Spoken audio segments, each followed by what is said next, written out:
Okay, so I know that you met with your lawyers to talk about options. And can you, either one of you, give me a synopsis of what you discussed?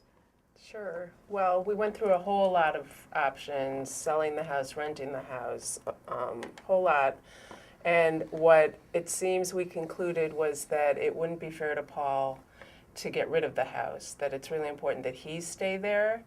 And we just can't agree right now on who's going to stay in the house with him. So what we want to be looking at are different options for one of us being in the house. And hopefully the other person getting their share of the equity to be able to buy a house of their own. And so some options we came up with was, I said I would speak with my family about whether they would be willing to loan one of us the money to buy out. Okay. For a buyout. We sort of touched on using retirement funds Mm-hmm. for a buyout. Right. People weren't thrilled with it, Yeah. but I don't know the exact numbers of it. What else did we talk about as options, Dan? Fundamentally, though, we talked about other options, none of which were really viable. The bottom line here is, I think, Rachel and I don't agree on much, but what we do agree on is we want Paul in the house. Mm-hmm. Okay.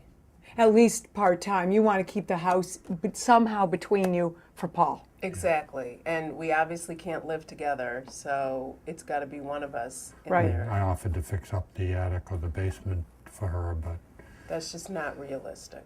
Right. Right.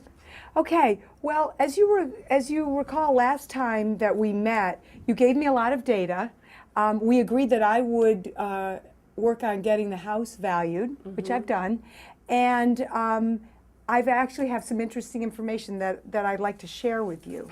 So I have created an asset allocation worksheet for you, and what I've done on this is I've segmented it into the value of the house, the value of your non-retirement accounts, and your retirement accounts. And this is from all the data that you gave me at our last meeting. Now, what's interesting is take a look at the fair market value that they ascribed to the house. It was $700,000. Oh, wow. So I don't know if that's a lot more than you thought that it was going to be, or what. I know that you were concerned about the amount of equity in the house, but given that you have a relatively small mortgage, that actually gives you some options.